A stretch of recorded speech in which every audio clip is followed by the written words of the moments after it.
ನಿನ್ನ ಮೋಸದ ಭಾವಿಯ ಭಯ. ಹೇ ಜಯರಾಜ್, ನನಗೆ ಸವಾಲು ಹಾಕಿ ಈ ಕಲಿಯುಗದಲ್ಲಿ ಬದುಕುತ್ತೇನೆಂಬ ಬಂಗಾಟದ ಬಯಕೆಯನ್ನು ವ್ಯಕ್ತ ಇಲ್ಲಾಂದ್ರೆ ನೀನು ಕಟ್ಟಿರುವ ಈ ಸಾಮ್ರಾಜ್ಯ ಎಂದು ಕೆಲವೇ ದಿನಗಳಲ್ಲಿ ನೆಲಸಮ ಮಾಡಿ ನಿನಗೆ ಅಂತ್ಯ ಹಾಡಲು ಹುಟ್ಟಿ ಬಂದಿದ್ದಾನೆ ಈ ಸಿಡಿದೆದ್ದ ಸರ್ದಾರ.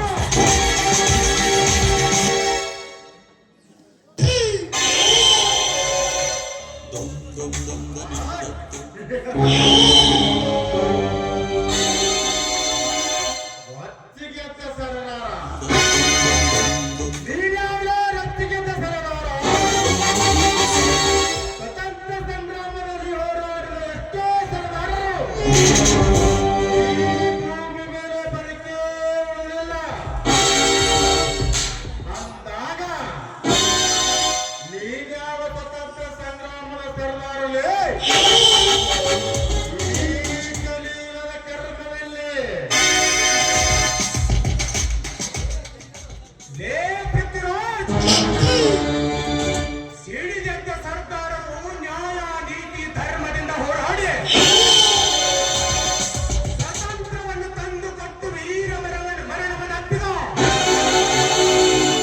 ಕ್ರಾಂತಿವೀರ ಸಂಗೊಳ್ಳಿ ರಾಯಣ್ಣ, ಭಗತ್ ಸಿಂಗ್, ಸುಭಾಷ್ ಚಂದ್ರ ಬೋಸ್ ಅಜರಾಮರರಾಗಿ ಉಳಿದಿದ್ದಾರೆ ಜನರ ಮನಸ್ಸಿನಲ್ಲಿ. ನಿಮ್ಮಂತೆ ಮಲ್ಲಪ್ಪ ಶೆಟ್ಟಿ ಹಾಗೆ ವೀರ ಸಾಧಕರು ಹುಟ್ಟಿಕೊಂಡು ನೆಮ್ಮದಿಯಿಂದ ಬಾಳಬೇಕಾದ ಭಾರತಾಂಬೆ ಮಕ್ಕಳಲ್ಲಿ ಜ್ಯೋತಿಯ ವಿಷ ಬೀಜ ಬಿತ್ತಿ ಅನ್ಯಾಯ, ಅಧರ್ಮ, ಹೆಣ್ಣಿನ ಮೇಲೆ ಅತ್ಯಾಚಾರ, ಭಯೋತ್ಪಾದನೆಯಿಂದ ತುಂಬಿ ತುಳುಕುತ್ತಿದೆ ಈ ಜಗತ್ತು. ಅಂದಾಗ ನಿಮ್ಮಂಥ ರಕ್ತ ಬೀಜಾಸುರವನ್ನು ಒಟ್ಟುಗೂಡಿಸಿ ಸುಟ್ಟು ಹಾಕಿದರೆ ನಮ್ಮ ಭಾರತಾಂಬೆ ನೆಮ್ಮದಿಯಿಂದ ಬಾಳಲು ಸಾಧ್ಯ. ಸುಳ್ಳು ಹಾಕುತ್ತೀಯ? ಹೇ ಕರ್ಣ, ಸುಳ್ಳು ಹಾಕುತ್ತೇನೆಂದು ಚಟ್ಟ ಕಟ್ಟಿ ಜಿದ್ದು ಕಟ್ಟಿ ಬಂದವರನ್ನು ಇಟ್ಟ ಹೆಸರಿನಂತೆ ಚಟ್ಟ ಕಟ್ಟಿ ಸುಡುಗಾಡೆ ಕಟ್ಟಿದ ಮರಣದೇವ ನಾನು. ಅಂದಾಗ ನನ್ನ ಅರಮನೆಗೆ ಬಂದು ನನಗೆ ಸೊಟ್ಟ ಹೊಡೆದು ಮಾತನಾಡುತ್ತಿರಲ್ಲ. ನೀನು ಯಾವ ಊರ ಸರ್ದಾರ ಎಂಬುದು ಮೊದಲ ಬದಲೇ.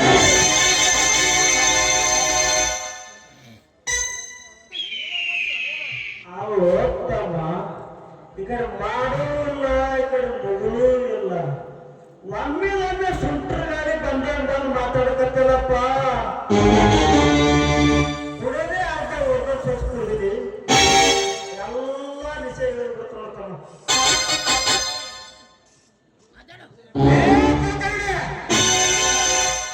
ಒಚ್ಚಲೇ ಬಾಯ್ನ ಜಯರಾಜ್, ಏನಂದೆ? ನಾನು ಯಾರು ಎಂದು ಕೇಳುತ್ತಿರುವೆಯಲ್ಲ?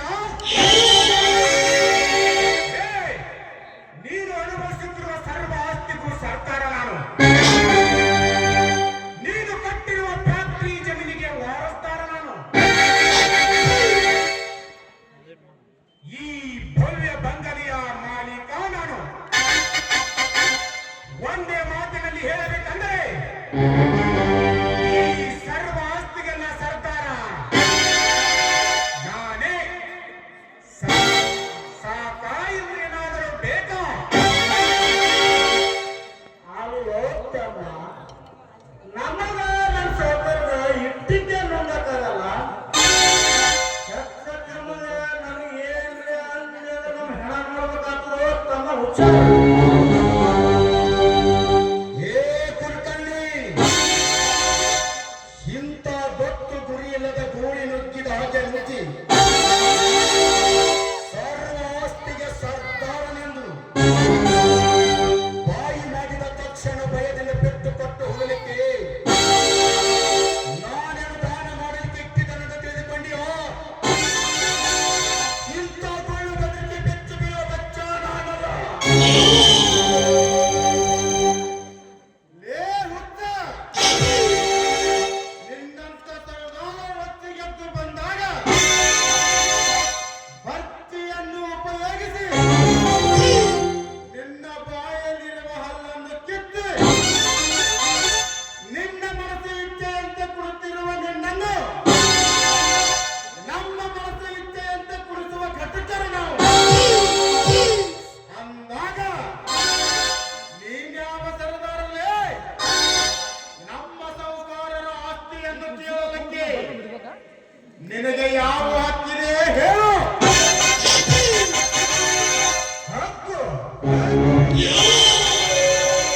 ಹಕ್ಕು ತೆಗೆದುಕೊಳ್ಳಲಿಕ್ಕೆ ಬಂದ ನಿಮ್ಮ ಪಾಲಿಗೆ ಮೆಕ್ಕಿದ ಹುಲಿ ಇದು. ಏ ಪೃಥ್ವಿರಾಜ್, ಸಕ್ಕಿನಿಂದ ನೀ ಯಾರೆಂದು ಕೇಳುತ್ತಿರುವೆಯಲ್ಲ, ಇವನು ನಿಮ್ಮ ಕಪಟ ಕಾರಸ್ಥಳದ ಉಪಟಳಕ್ಕೆ ಬಲಿಯಾದ ಈ ಊರಿನ ಶ್ರೀಮಂತ ಜಮೀನ್ದಾರ್ ವಸಂತರಾವ್ ದೇಸಾಯಿ ಅವರ ಮಗ ಕರುಣ ದೇಸಾಯಿ. ಅಂದು ನೀವು ಇದೇ ಆಸ್ತಿಗಾಗಿ ನನ್ನ ಹೆತ್ತ ತಂದೆ ತಾಯಿ ತಮ್ಮಂದಿರನ್ನು ಕರುಣೆ ಇಲ್ಲದೆ ಕೊಲೆ ಮಾಡುತ್ತಿರುವುದನ್ನು ಕಣ್ಣಾರೆ ಕಂಡು ತಪ್ಪಿಸಿಕೊಂಡು ಹೋಗಿ ಎಂದು ಗಾಯಗೊಂಡ ಹುಲಿಯಂತೆ ಗರ್ಜಿಸಿ ಮತ್ತೆ ನನ್ನ ಸರ್ವ ಆಸ್ತಿಯನ್ನು ಪಡೆದುಕೊಂಡು ಗರ್ವ ತುಂಬಿರುವ ಈ ಮನೆಯಲ್ಲಿ ಧರ್ಮ ತುಂಬುವ ಹಾಗೆ ನಾ ಮಾಡದೆ ಹೋದರೆ ಈ ಕಲಿಯುಗದಲ್ಲಿ ಕಳ್ಳನಾಗಿ ಹುಟ್ಟಿದ್ದಕ್ಕೂ ಸಾರ್ಥಕವಾಗುತ್ತದೆ ನನ್ನ ಜನ್ಮ.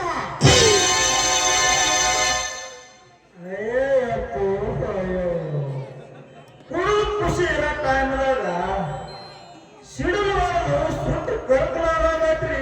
ನಮ್ಮ ಬಾಳೆ ಅಂತೀನಿ ಸಾವುಕಾರ. ಕರುಣ ಅದು ದೇಸಾಯಿ ಮಗ ಕರುಣ. ಕರುಣನೆಂದ ತಕ್ಷಣ ಆಸ್ತಿ ಬಿಟ್ಟು ಕೊಡುವನೆಂದುಕೊಂಡಿಯೋ? ಆಸ್ತಿ ಕೊಡಿದ ತಂದೆ ತಾಯಿ ನನ್ನ ಹತ್ತಿರ ಸಾಲ ತೆಗೆದುಕೊಂಡಿದ್ದರು. ಸಾಲ ತೀರಿಸಲಾಗದ ಅವಮಾನಕ್ಕೆ ಈಡಾಗಿ ಆತ್ಮಹತ್ಯೆ ಮಾಡಿಕೊಂಡರು. ಆದರೆ ಕೊಟ್ಟಿದ ಸಾಲಕ್ಕೆ ಆಸ್ತಿ ತೆಗೆದುಕೊಳ್ಳಬೇಕು ತಾನೇ. ನಾವು ಸಾಲ ಕೊಟ್ಟವರು ಸರ್ವ ಆಸ್ತಿಯನ್ನು ತೆಗೆದುಕೊಂಡರು. ತಪ್ಪೇನಿದೆಯೋ? ತಪ್ಪು. ರಾಜ್, ಹೊಟ್ಟೆಗೆ ಅನ್ನವಿಲ್ಲದೆ ಕಳ್ಳತನ ಮಾಡಿ ಬದುಕುತ್ತಿದ್ದ ನಿಮ್ಮನ್ನ ಅನ್ನ ನೀರು ಕೆಲಸ ಕೊಟ್ಟು ನನ್ನ ತಂದೆ ನಿಮ್ಮನ್ನ ಒಳ್ಳೆಯವರನ್ನಾಗಿ ಮಾಡಲಿಕ್ಕೆ ಹೋದರಲ್ಲ, ಅಂತ ದೇವರಂತ ನನ್ನ ತಂದೆ ತಾಯಿಯನ್ನು ಕೊಂದ ಕ್ರೂರ ಮೃಗಗಳು ನೀವು. ಅನ್ನ ಹಾಕಿದ ಮನೆಗೆ ಕಣ್ಣು ಹಾಕುವ ಕದಿಮರು ನೀವು. ನಿಮ್ಮಂತ ಮನುಷ್ಯ ದ್ರೋಹಿಗಳು ಇರುವುದರಿಂದಲೇ ಈ ಸಮಾಜ ಹದಗೆಟ್ಟು ಹಾಳಾಗಿ ಹೋಗಿರೋದು. ಸಮಾಜ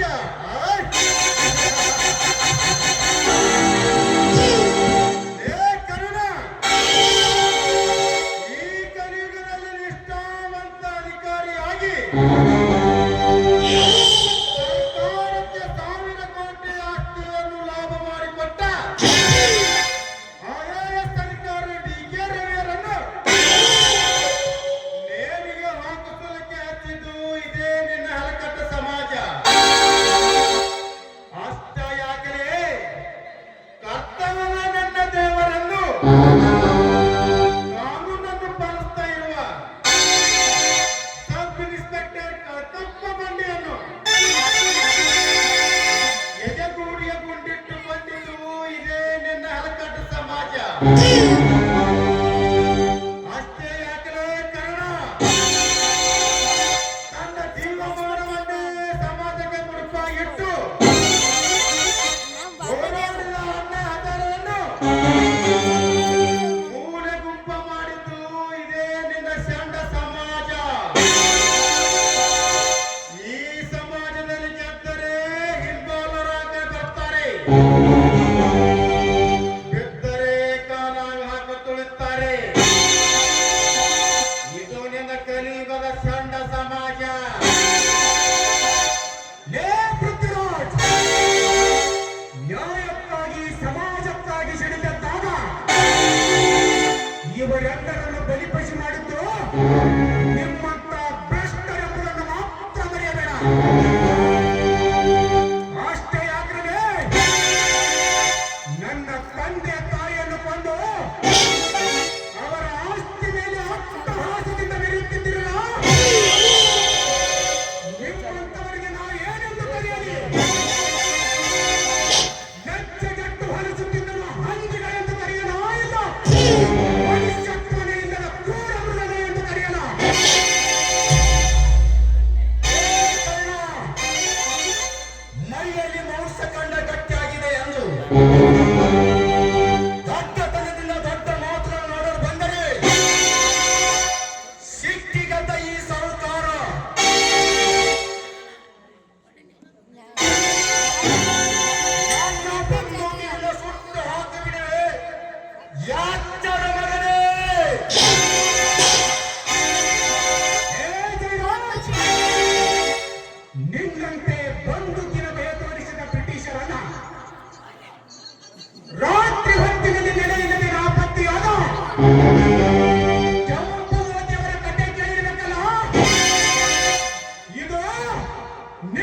ಅಣ್ಣ ಯಾರು ನಮ್ಮ ಮನೆಗೆ ಬಂದು ಬಾಯಿಗೆ ಬಂದದ್ದು ಮಾತನಾಡ್ತಾ ಇದ್ದಾರಲ್ಲ ಅಣ್ಣ ನಮ್ಮ ಆಳುಗಳ ಕೈಯಿಂದ ಇವರನ್ನು ತುಂಡು ತುಂಡಾಗಿ ಕತ್ತರಿಸಿ ನಾಯಿ ನಾಯಿಗಳಿಗೆ ಹಂಚಿಬಿಡೋ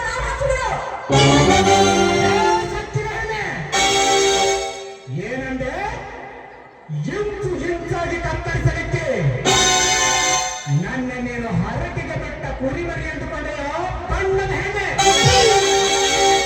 ನಿನ್ನಣ್ಣನಂತ ಮೃಗಗಳನ್ನು ನಿನ್ನಂತ ಕ್ರೂರ ಮೃಗಗಳನ್ನು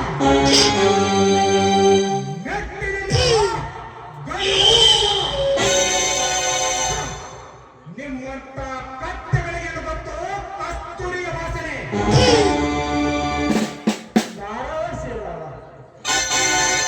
ಮೊದಲೇ ಮತ್ತೆ ತುಪ್ಪ ಶುರುವಾಗೈತಲ್ಲ ನಿನಗೆ ಗಡಿಸ ಒಂದೇ ಮೂರು ಮಂದಿ ಬಂದು ಹೋಗ್ಕೊಂಡ್ರೆ ಮನೆಯಲ್ಲ ನೀರು ಚಿಮಣಿಯಲ್ಲಿ ಸೂಗಿ ಸುಮ್ಮನೆ ಹೋಗಲ್ಲ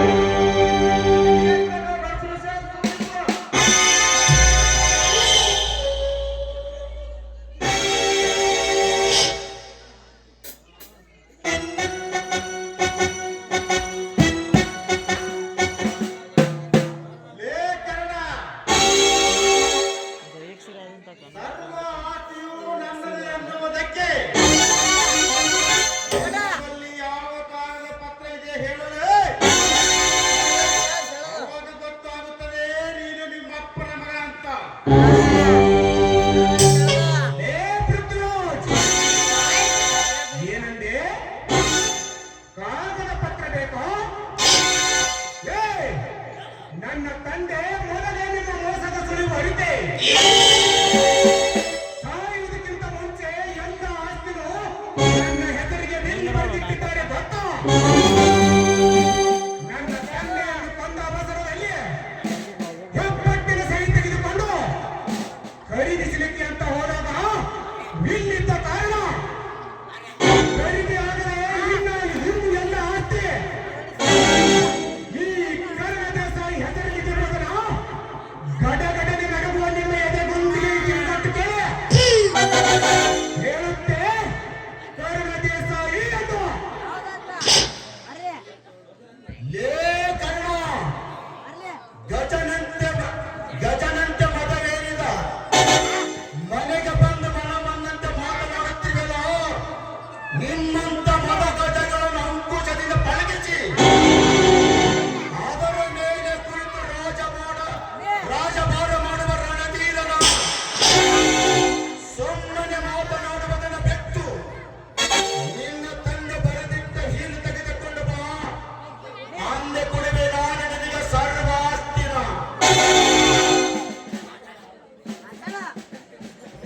ಅಣ್ಣ ದಾರಿಯಲ್ಲಿ ಹೋಗುವ ಭಿಕ್ಷುಕ ಬಂದು ಆಸ್ತಿ ಕೊಡದ ತಕ್ಷಣ ಕೊಡೋದಕ್ಕೆ ಏನು ಧರ್ಮಚಕ್ರನ ಅಣ್ಣ ಸ್ವತಂತ್ರ ಪಟ್ಟ ದಾಖಲೆಯನ್ನು ತೆಗೆದುಕೊಂಡು ಬಾ ಅಂತ ಹೋರಣ ತಲೆ ಹೇಗೆ ಕಸಿದಾದ್ಯ ಲೇ ಗರ್ವ ತುಂಬಿದ ಹೆಣ್ಣೆ ಗರ್ವ ತುಂಬಿದ ಗಂಡಿನ ಆಸ್ತಿಯನ್ನು ತಿಂದು ಬೆಳೆದಿರುವ ಕೊಟ್ಟಿನ ಕೋಣಗಳನ್ನು ನಿಮ್ಮನ್ನು ಕಡಿದು ದುರ್ಗವನ್ನು ಚಾಟಿ ಮಾಡುವ ಕಾಲದಲ್ಲಿಲ್ಲ ಅಲ್ಲಿವರೆಗೂ ಆರುವ ದೀಪ ಪ್ರಜ್ವಲವಾಗಿ ಉರಿಯುವಂತೆ ಸಾವಿನ ಸಮಯ ಸಮೀಪಿಸುತ್ತದೆ ಆರುವ ದೀಪ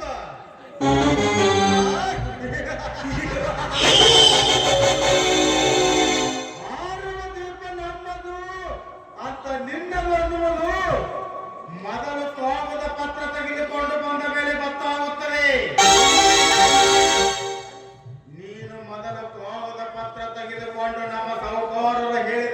ಬಂದರೆ ನಿನ್ನ ಅವಾಗೆ ನಿನ್ನ ಮರಣ ಶಾಸನ ಬರೆಯಲಾಗುತ್ತದೆ.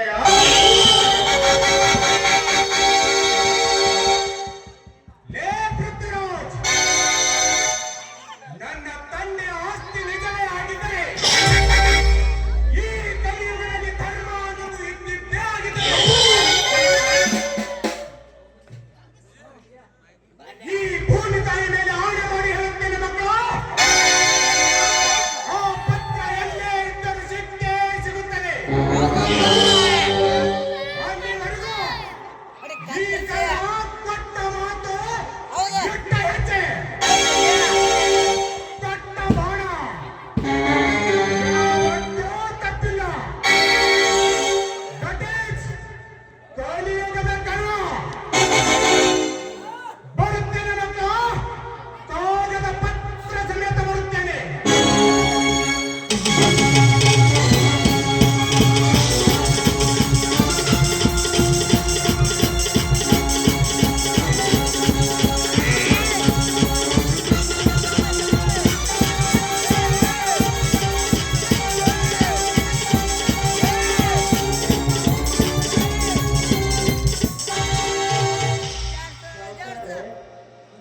ಮಗ ಸುಟ್ಟರೆ ಬಂದಂಗ ಬಂದು ಅಲ್ಲಲ್ಲ ಕಲ್ಲು ಮಾಡೋದ್ರಿ ಇವಾಗ ಹೋಗಿಸ್ತೀವಿ ನೋಡ್ಬೇಕ ಸಾವುಕಾರ. ನಮ್ಮ ಒಂದು ಆಪತ್ತು ತಂದು ತರ್ಬೋದು.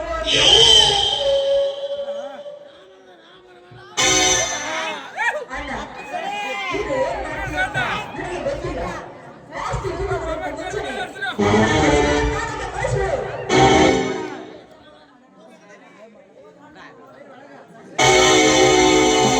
ಬಿಟ್ಟು ಕೊಡುವುದು.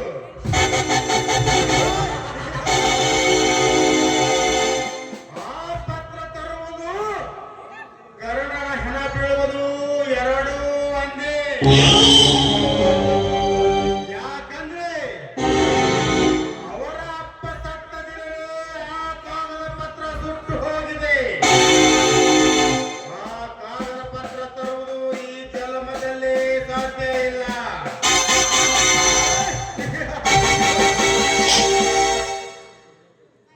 ಸಾವುಕಾರ ಸುಟ್ಟು ಹೇಳ್ತಾರೆ ಕೈ ಕಟ್ಟೋದು ಕೂತರ ಆ ಮಗ ಕೊಡ್ತಾರನ್ರಿ ನೆಲ ತಟ್ಟಿ ಭೂತಾಯಿ ಮ್ಯಾಗ ಹಣಿ ಮಾಡೋದೇನ್ರಿ ಅವಾಗ ಕೇಳ್ರಿ ಅದಕ್ಕೆ ಏನ್ರಿ ಬರೋಣ್ರಿ ತಹಶೀಲ್ದಾರ್ ಹತ್ತಲ್ಲಿ ಅಂಶ ಕೊಟ್ಟು ಖರೀದಿ ಮಾಡ್ಕೊಂಡ್ ಬರೋಣ್ರಿ.